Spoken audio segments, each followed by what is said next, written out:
See, why is this doing this now?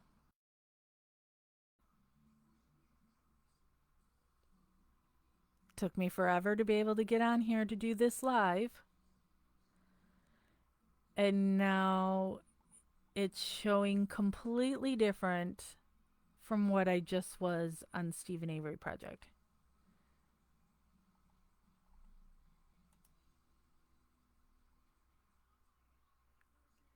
I don't know.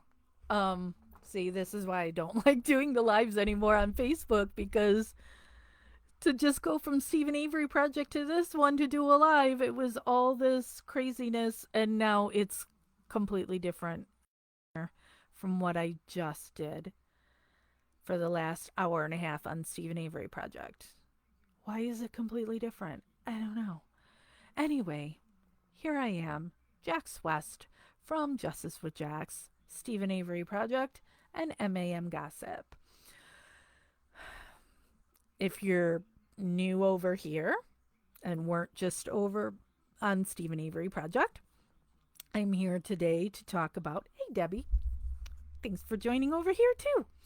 Um, Talking about my book that I released last month that is available in hardcover and paperback, called Wrongfully Abused, Making an Advocate for Stephen Avery.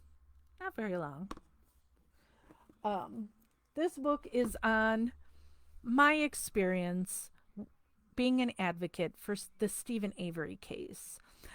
I do talk about the case in here as well as what I think happened, but it's also about what has been done to me by the Avery family, by Avery family supporters, just for being somebody who believes Stephen and Brendan are innocent. And I'm not gonna be a brainless follower of the Avery clan. Just not gonna do it. Um so my book's got pictures, um timelines. This is the first I'm really even looking at it. Um and it's self-published on Amazon. So you can get it as said as the hardcover and or paperback and an ebook. And Christopher wants me to record it so it can also be an audiobook. So maybe I'll do that in December. Debbie says, I've always thought that Barb didn't know what happened at the time, but she does now. Where is it? Barb. Let's slap Barb. Um,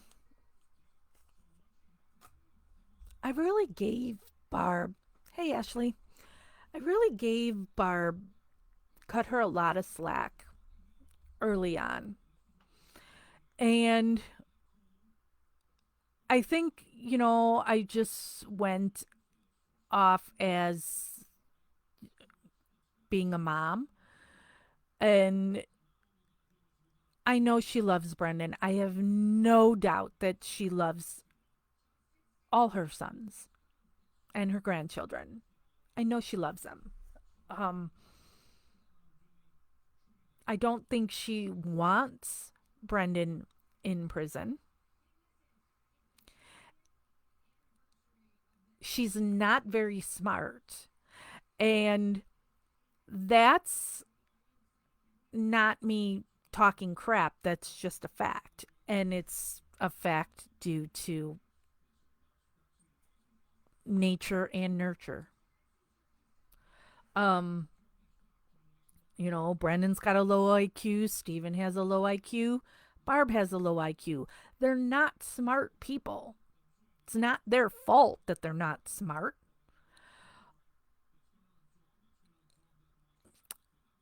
So I don't Barb did not like frame Stephen or Brendan. I don't think she had any part of any of that. And she was being manipulated and messed with by the Manitowoc County Sheriff's Department. They were doing bad things to her, but her son and her then boyfriend, now husband, are the ones to blame for all of this. And she knows now, and she still chooses to look the other way.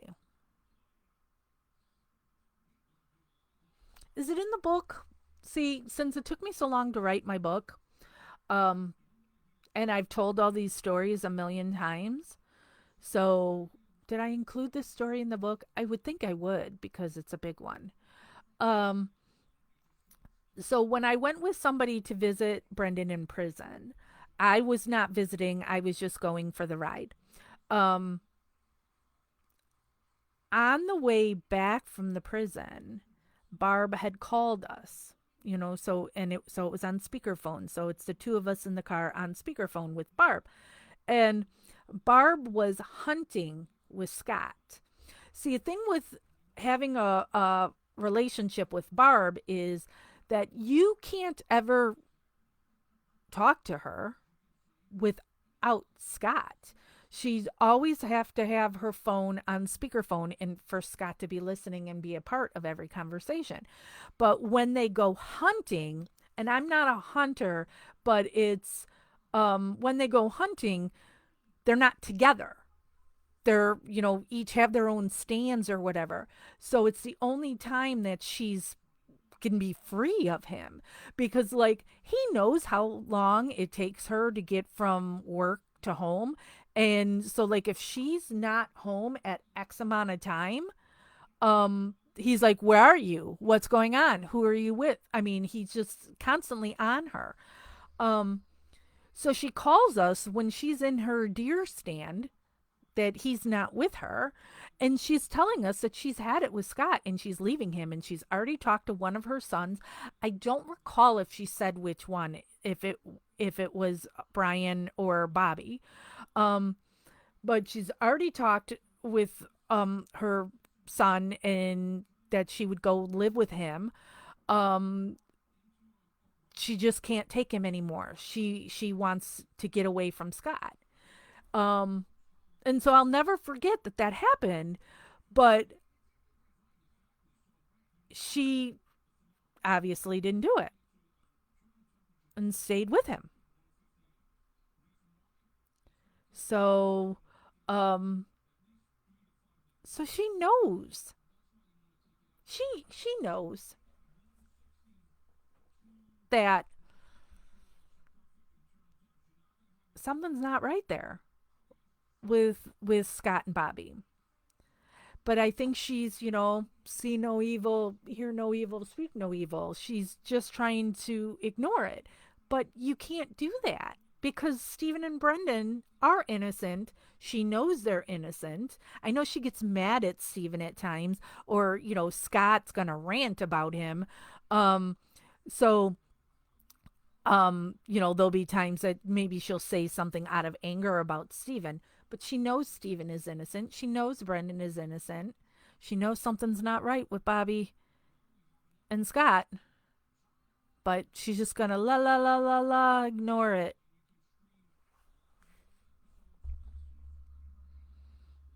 Mm. Um, crap. For some reason now on this one too, see how it changes everything? It logged me in as Justice with Jax to be able to do this live. And so now that means I can't get my message on my other screen from Christopher to go over what things he wants me to answer. That I did just answer them all on Stephen Avery Project. Um, so I'm pulling it up on my phone. Um, okay, so case status. We're waiting for the state to respond to Kathleen's latest filing. And they got an extension for that. And so December 1st is when we are supposed to hear on that. As soon as that the state's response is out, we will be going live on either the Stephen Avery Project Facebook or over on the Justice with Jax YouTube page. And so we will read it together and discuss what the state will say. Of course, the state will say that all the evidence that Kathleen put in her last filing doesn't change anything. They'll claim that this is stuff that existed before and wouldn't change the case, blah, blah, blah. Lather, rinse, repeat. And when the court rules, because it goes to Judge Flowers, of course they're going to say, we agree with the state. No new hearing, no new nothing for Stephen.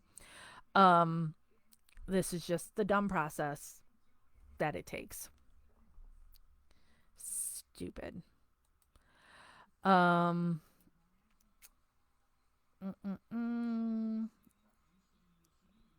Christopher wants me to remind everybody the book is available, as I said before, on hardcover and paperback and ebook, and to leave those great 5-star reviews for me.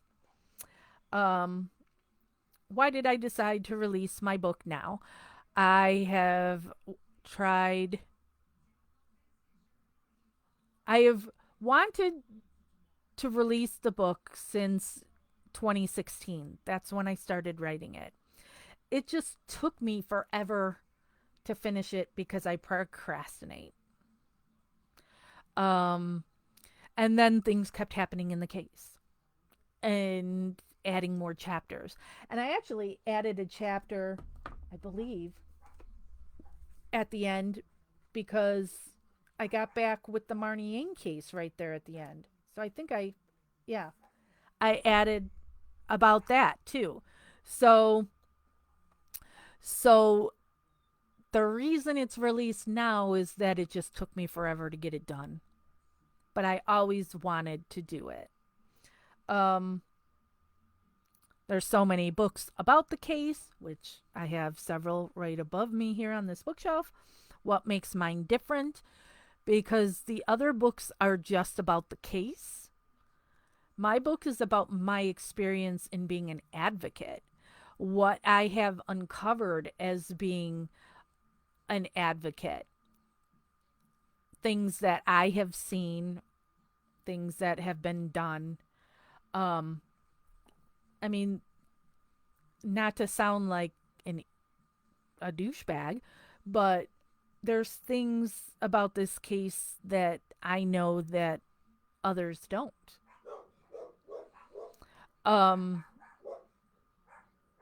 So I just have different things to say than the other books.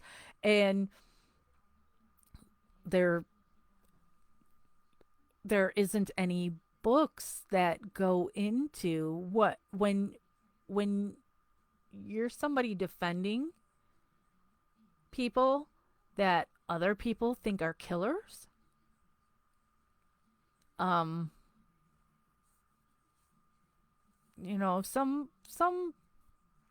nasty crap can go down. So that's how my book is different. I'm going to be streamlining this one. If you want to watch my full answers to everything, go to the Stephen Avery Project Facebook page that I just for an hour and a half went over all these questions. And we can also share that video over onto this page. So I don't want to go over everything because a lot of it's the same people that come over onto this page too. So I'm trying to make it a little different. But the outrage and anger I was feeling as I watched the documentary for the first time I mean, I have watched a lot of true crime, and watching that and then getting involved in the case has now made me doubt all these true crime shows that I watch. And I still watch. When I don't have anything recorded or I'm binging something or watching a movie or whatever, I just leave on the ID channel. But it's like I don't trust what I'm seeing on there.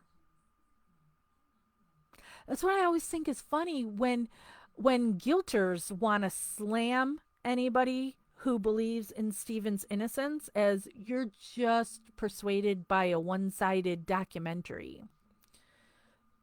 Absolutely not true. I I'm constantly on my pedestal and shouting that out. That absolutely I am not persuaded by a documentary. I then dove in and had to find out everything about this case. I don't know Stephen, or at that time, didn't know Stephen.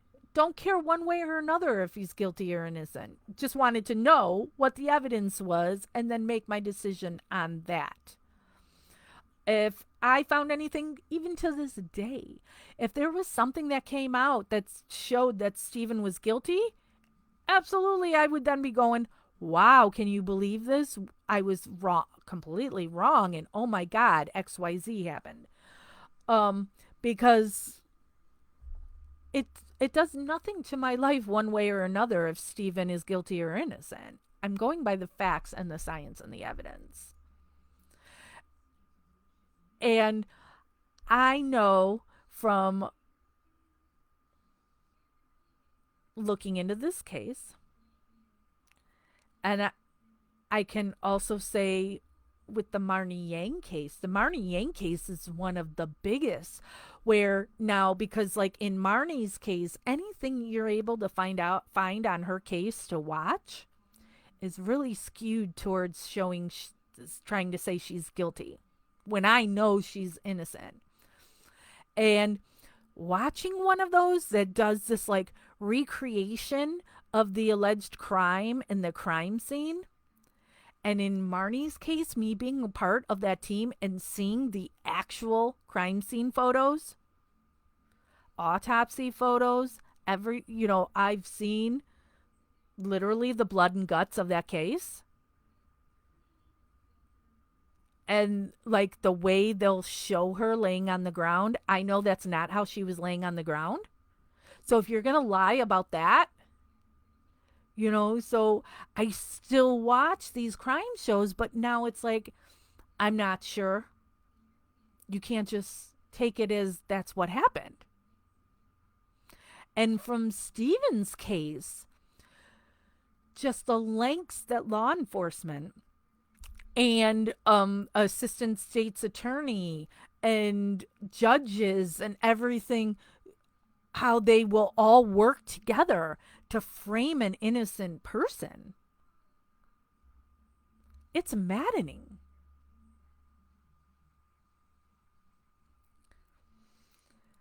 So the next question is asking me, what's one of the worst things that's been done to me by Stephen's family? Stephen's family have gone after me so many times over the years. I mean, the text messages, the threats. I've been threatened by both Chuck and Earl, Stephen's brothers, and they send it to me in writing. And when I get these threats, people freak out, and I just laugh about it. It's like, look at this. But people are, you should take this seriously, because also if you look into the history of Chuck and Earl, these are not good people. So there's so many things over the years that this family has done to me. And what always stands out to me is why. When I'm somebody that is so vocal, and on Stephen Avery Project, there's such a big following, um, where Stephen Avery Project is all about showing that Stephen is innocent. Why would Stephen's family be so against that and wanting to take somebody down who supports Stephen's innocence? And I'm not the first person they've done it to. The first person who ran Stephen Avery Project, that's how I took it over, is because they couldn't take the abuse any longer.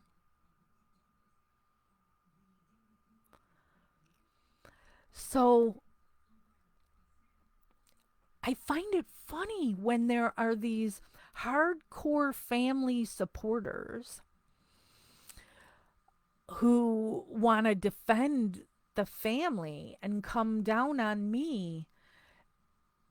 And it's, once upon a time, I was a really good family supporter until they showed me that they're really in it to make money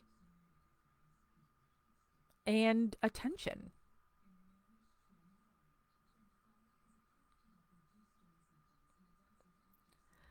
But if the family had just left me alone, you wouldn't have me pointing out again, oh, here's another GoFundMe that so and so is trying to make money because Scott wants a new truck. Um, they're the ones that keep doing this bad behavior. It's showing who they are. And I'm absolutely going to point it out. Absolutely going to point it out. Um,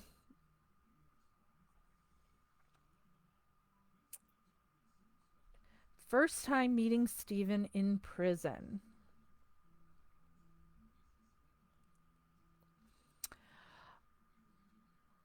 Um, in trying to just tell something different from it.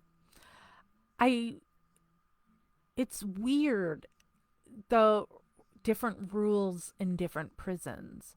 And something I thought really weird of the prison Stephen was in at that time, it was Waupun. Um, so, like, when I go to visit Melissa or Marnie in prison here in Illinois, um, you've got the vending machines because that's one of the major things for a visit of, getting them stuff to eat that they don't usually get to have. And so you have these vending machines. So you're given, not given, you have to buy for $5 and it has to be exactly $5. If you've got a 20, they're not going to give you this $5 card. They won't give you cash. You have to give them $5. And they won't take it in change either. I've learned that.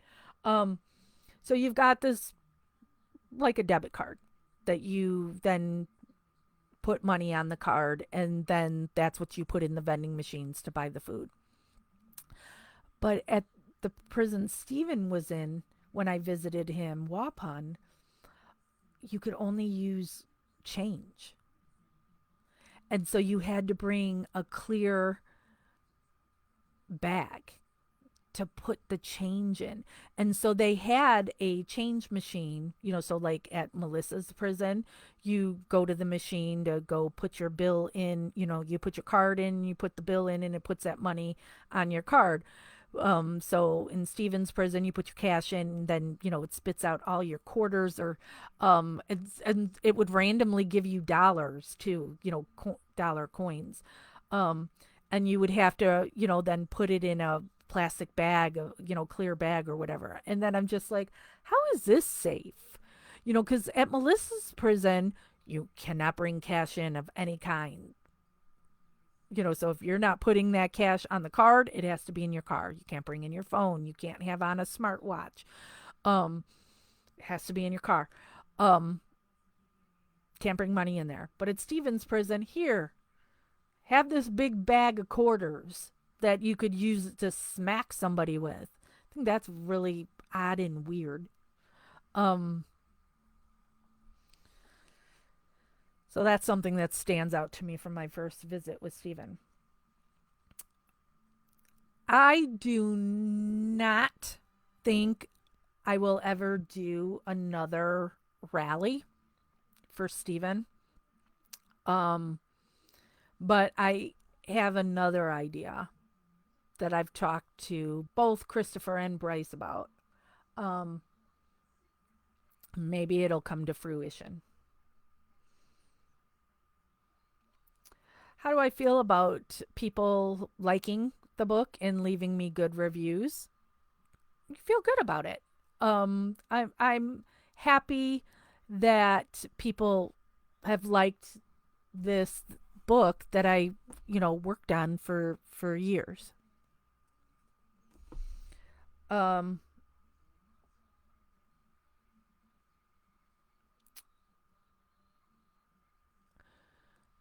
when I finally finished it, how did I feel? It was like a weight was off my shoulders. Um, that I actually did it. Because it was something that was always weighing on me. Because I had started writing it in 2016 and it was always there. Um, but then I would procrastinate. And then and since I talked about it, people would ask me, so when's your book coming out? When's your book going to be done? And it's like, oh, I need to get this done. So it was kind of a just this wave of relief that I did it.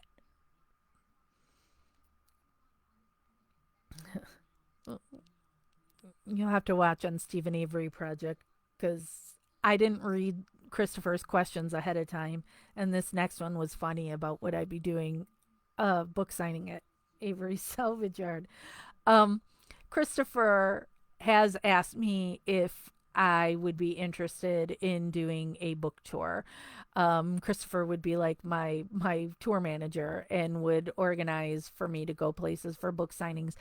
I don't know how that works or if anybody would even be interested.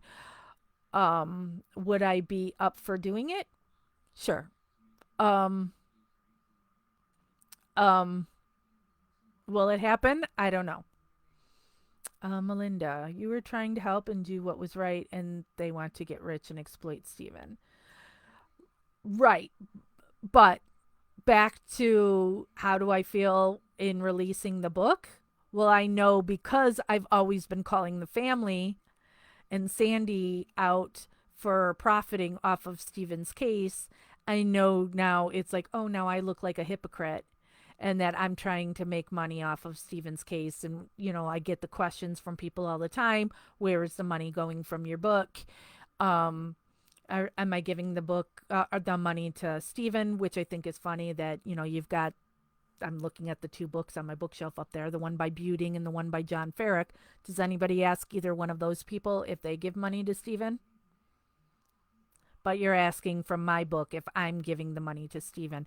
When, yes, it covers Stephen's case. Yes, the book wouldn't exist if Stephen's case didn't happen. But it is my experience with the case.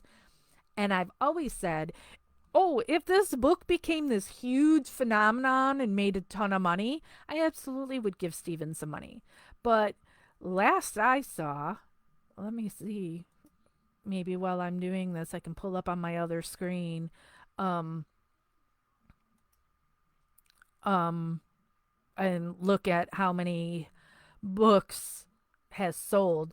The last time I looked, I believe my book had sold like 30 copies. So it's it's not like I'm getting rich. And each one of those books sold, I think I get like $4. Um Hold on as I'm trying to pull it up over here. Uh Reports.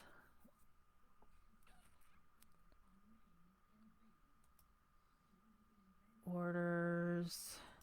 choose a date. Lifetime. 32 books.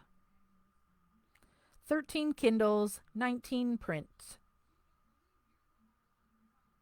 32 books have been sold. Let me see.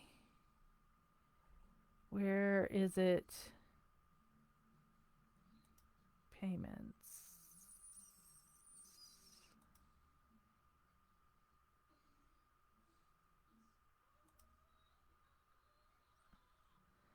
All right, let's go October.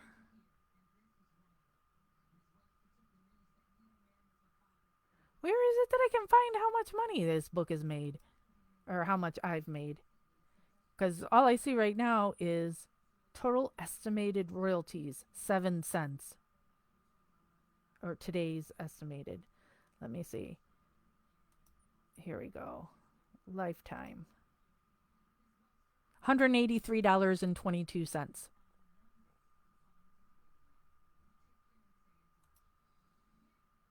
So, me being completely transparent and everything. When people want to attack me on where's this money going? $183.22. That I've gotten none of it. I haven't been sent any of this money. 32 books. Not rich. And I've given Stephen money over the years. What has been the worst act of disloyalty that Stephen's family has done to Stephen? As I said on Stephen Avery Project, it's taking his mother away from him in the last year of her life. I really think there's no coming back from that, truly. And not only did they take her away from him, they tried to take him to court in keeping him away from his mother, who they knew was dying, that they put in a facility with her dementia.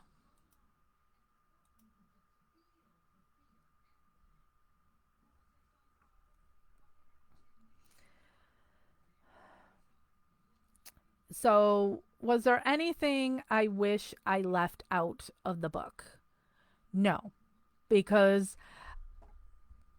is blabbermouth, is that what you'd call me? I just pretty much tell everything, the good and bad, and so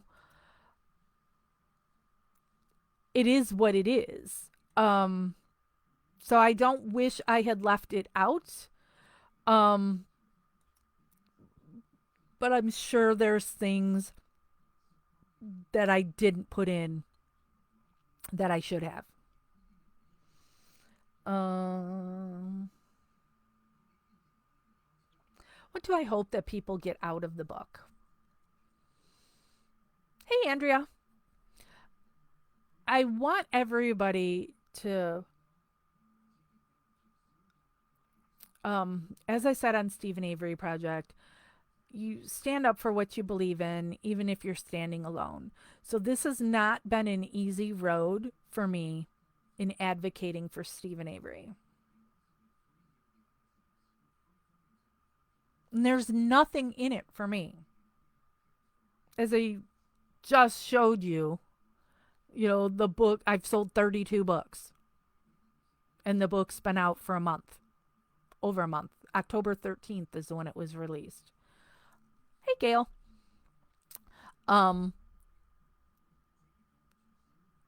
So I'm not making money. I'm not in it for attention or fame or whatever. Because, anytime I put my face out there, I get attacked anyway. So putting this book out opens me up to people going, see, she's trying to get famous. She's trying to make money. But here I still am. And I will continue.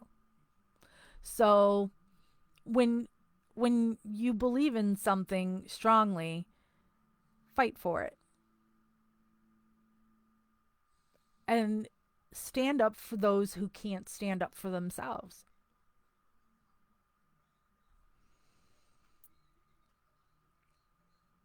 Mm-mm-mm. Did I enjoy the process of writing and publishing my book? For the most part, yes. Publishing it on Amazon was extremely frustrating to me. Um, Trying to get the cover to work, that took so much time to, I had said to Jeff that I'm like, okay, so since I'm doing a whole play on, Making a Murderer and Stephen Avery, you always think of that picture of half Stephen now, half when he was younger, with, the younger one's black and white and his blue eye, the blue in the eye is the only thing that you see. So I'm like, and I hate looking at myself. I, I'm sure some people don't believe that, but I I feel I'm not photogenic at all, so it's so uncomfortable for me to have my face times two on a book. But I just felt that for what I was saying and what I was doing,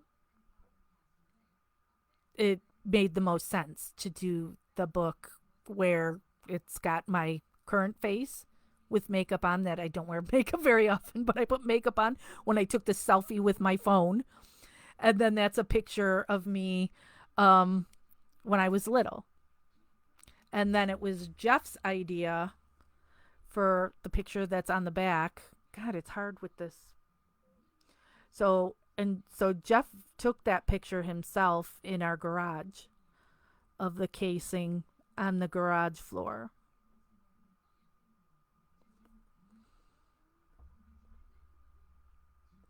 Which is something I've thought of, is Melissa Kaluzinski wants to read my book, and I'll I I'll send her a copy, but I'm like, will they not let her have it because of the bullet on here? Because I um had my husband Jeff make her a card, um and she really loves The Walking Dead, and that's a whole nother live to talk about the emotional toll the final Walking Dead has had on Melissa, because when Walking Dead started, she was out of prison. I mean, the whole time Walking Dead's been on has been her entire time in prison. Um and so and Melissa looks for anything to be a sign, and she's just like, okay, Walking Dead's over, I'm gonna go home. um but anyway, so I had asked Jeff to make a card for her, that I was sending her some pictures. And so then on the back of the card, he put a picture of Rick from The Walking Dead. And it's just the typical Rick in his, sheriff's uniform, running down the road. And there was a gun in the holster, or maybe he was holding the gun. I can't remember which. They wouldn't let her have it because of her being a violent offender. She can't have something that has a picture of a gun on it. So I was like, if I send her this book, will they not let her have it? And Melissa has asked me to send her pictures. And so I sent her like a dozen pictures. She finally just got the card with the pictures, or should I say picture. They only gave her one of the pictures, which was I was sending her pictures of, she wanted to see, I've got hairless guinea pigs, and she wanted to see a picture of the guinea pigs. So there's two pictures of guinea pigs. There's pictures of my dogs. There's pictures. There's she's got a favorite picture of her and her mom, when she was younger, and so she wanted that picture. So there's that picture. I mean, pictures of dogs and guinea pigs and her mom, and things like that. And they only gave her one picture, one of the, and I have four dogs, so they're, I think it was two different pictures of dogs. Um, they only gave her one picture of my dogs. That's it. And so she's like, "Were there any other pictures?" Or I'm like, "Yeah, there was like a dozen." And they didn't give her all the pictures. So I don't know if you know they would let her have this book because of that, or also with well, it doesn't say murderer on there. Um, but I don't know if they would let her have it. I guess I could just send it to her and see what happens, right? Um, what has surprised me the most about the Avery family, especially since I've met them, let me try and think of something different than what I said on the Stephen Avery Project one.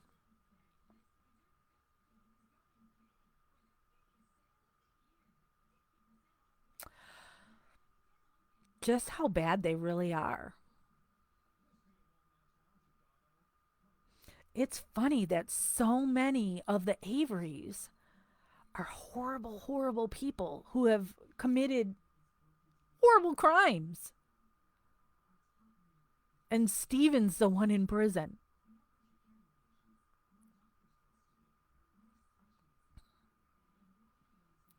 I mean, there's multiple rapes happening, raping family members. I mean, really bad stuff. And they're all free, and Stephen is in prison. And then they are profiting off of Stephen being in prison.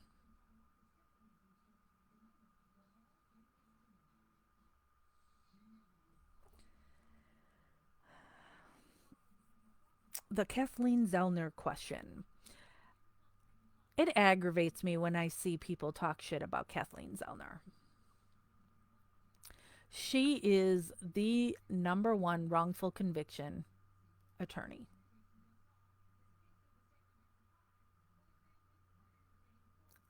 It's not her fault that the system here in the States is horrible and takes forever to get anything done if you're able to get them out at all.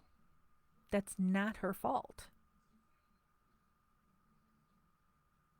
Read her filings or watch the videos we've done of reading her filings where we discuss them.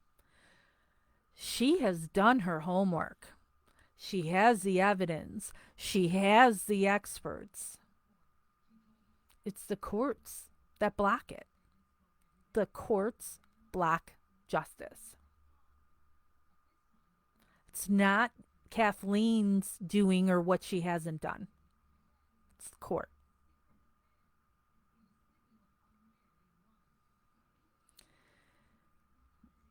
I get the frustration,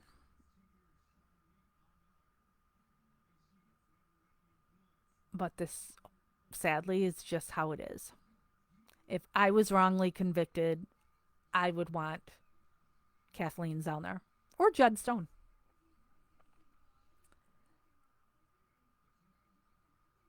If I had to do my journey with Stephen all over again, what would I change or do differently? Again, trying to answer these questions different than I did already today because so many of these, there's multiple answers.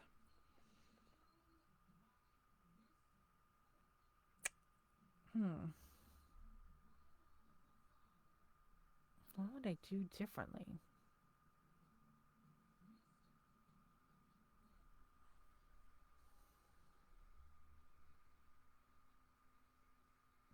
I think what I said on Stephen Avery Project is really the only thing is I would have still gone to the first rally that I organized.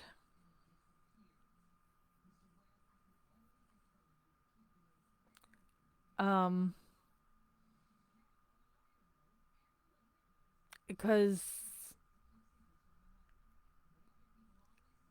a lot of the things that have gone differently than how I would like them to. I don't think there's anything I could have done differently. Like, my bad relationship with the family is due to finding out who they truly are. Um, and if I was to do anything different, it would just be compromising my integrity of letting these people get away with what they've done just to keep things nicey nice. So I don't become attacked by the family fans. So I shouldn't. But see, when I say I should have still gone to the rally, the reason I didn't go is because I didn't want it to become drama of me versus them and take away from the event. So I still think it's a good thing that I didn't go. I don't know. I go back and forth on that. Um so we already talked about KZ, now Strang and Buting. Yes, Strang and Buting made mistakes. Everybody makes mistakes. That's why every time somebody's trying to get a new trial, you have the ineffective assistance of counsel. So everybody makes mistakes. You, you know, make mistakes daily, right? Um, they didn't have the money. They didn't have the experts. They didn't have a, a 10 episode documentary. They didn't have all of that. But the problems I do have is them just listening to Kratz, sweaty, sweat, when he's saying, oh, Brendan's computer, there's nothing of significance there. And them not checking it out, just taking Kratz's word for it. And Steven telling them to get that computer, there's something on that computer, and them not listening. So that's what stands out to me.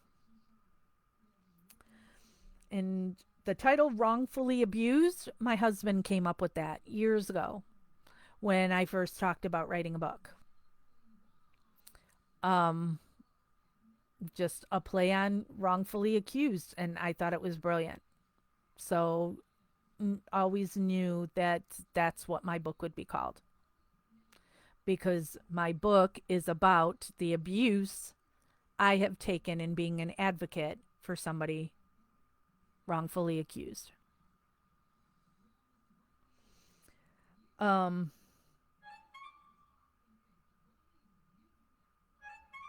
oh, hold on a second.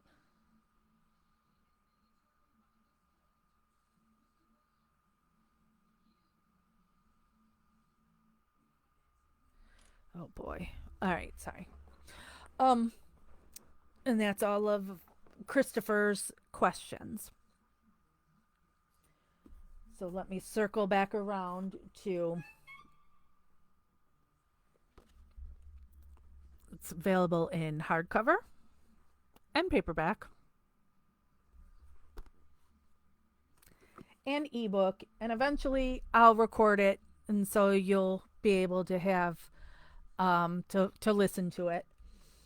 Um, Only available on Amazon because I just did the self publish because that's what I was advised is the easiest and simplest way to do.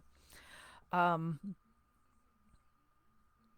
oh, and people have asked about autographing the book, and you know, and I know there's somebody from another country that wants me to do it, and I'm supposed to be like um figuring out what it would cost to ship them the book, and I've slacked on that.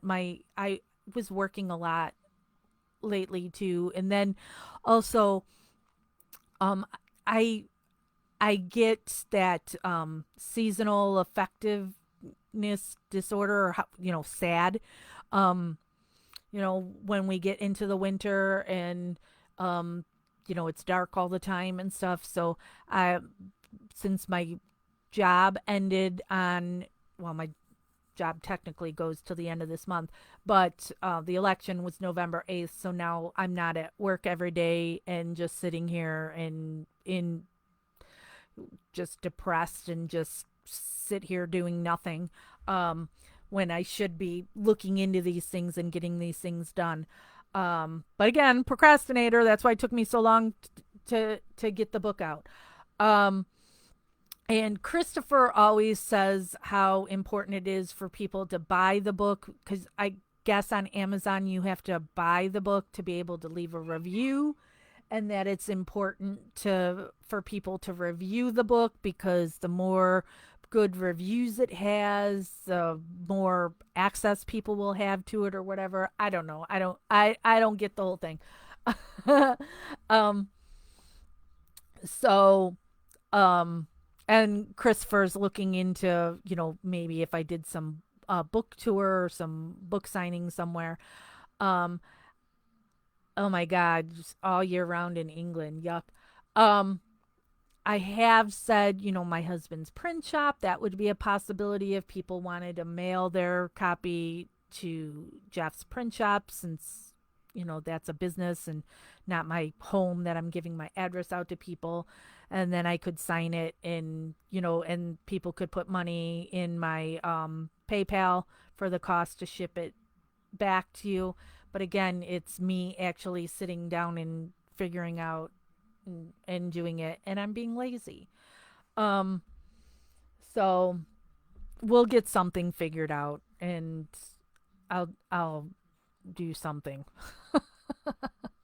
It is weird that people want me to sign them. And actually, one of my bosses, the political job that I just finished, um I when I got, because I ordered a bunch of copies of the book, because whatever. um um I brought one copy into work to show the people I work with at the office. And so one of my bosses wanted to keep the book and asked me if I would sign it for her. So I did, but it's like weird, um but so we'll get something figured out. Um like I said, my next job isn't supposed to start until February or even March, unless I find something before that one. Um, which I hope I do, because I don't want to be unemployed all those months. I mean, it's nice to not have to go to work, but it's nice to have money coming in that you made, right? Um, Obviously, I'm not getting rich on my book. um, we'll be doing a live next week on Wednesday. I think we might be doing it here on Justice with Jax Facebook, or maybe we'll do it over on the YouTube. Um, but the Marnie Yang case that I'm back on, there's a hearing that day. And so I'm going to go live with one of the investigators of the case, and we'll talk about what happened at court, what that result was. And then we'll talk about the case, and I'll, ask him questions, and you'll be able to ask him questions. So that'll be the next time I'm probably live, unless something groundbreaking happens in any of the cases before that. So that would be Wednesday, and then Thursday next week is when the state has to respond in Stephen's case. So we'll go live on either Stephen Avery Project or YouTube or both or whatever, as soon as we get that filing. So I should be live twice next week. But until then, tomorrow here in the States is Thanksgiving. I don't have any plans. My family's not getting together until Saturday, so have no idea what I'm doing tomorrow. Maybe just binging stuff on TV. I don't know. But I hope you all have a good holiday, and maybe get some good deals. I'm thinking I want to buy a new TV. My husband gave me crap when I said I wanted a new TV. He's like, "You need a bigger TV?" Well, you don't need a bigger TV, but I'd like a bigger TV. And, you know, my senator that worked for, she won her election, so I got a win bonus. And so I'm like, I'd like to buy a bigger TV, and do it on Black Friday or Cyber Monday or something. Find a good deal on a big TV. I watch a lot of TV, so I'd like a bigger TV. Um, so that's my plans for the weekend. I'll see my family on Saturday, and hopefully I buy a big TV. I've already see. I went out with a girlfriend yesterday. Haven't seen her in a while since I was working so much, and so she lives in Chicago, but she was coming to slum it in the suburbs, and well, wanted to go shopping, and so we were just going around shopping, and she's like, "Oh, you should buy something for yourself," and I'm like, "Oh, I have been. I bought." A new recliner. I'm still waiting for that to get delivered. So I bought a new recliner. I bought myself pink concert tickets for when she comes to Chicago next year. Those were really expensive. Um, so I have bought myself some stuff. Um, and I want to buy a TV. All right. So that is it for today's live. I'm going to go back to doing laundry and watching my smaller TV, want a bigger one. And I've got a dinner meeting tonight that I have to go to. Um, my big plans for the rest of the day. Thank you, everybody who joined me here on Justice with Jax, and also those that were over on Stephen Avery Project before that to discuss my book, Wrongfully Abused. That's available in hardcover and paperback and ebook on Amazon. That Christopher's got the link pinned on this live. All right, here I go. Thank you again. As always, investigation continues.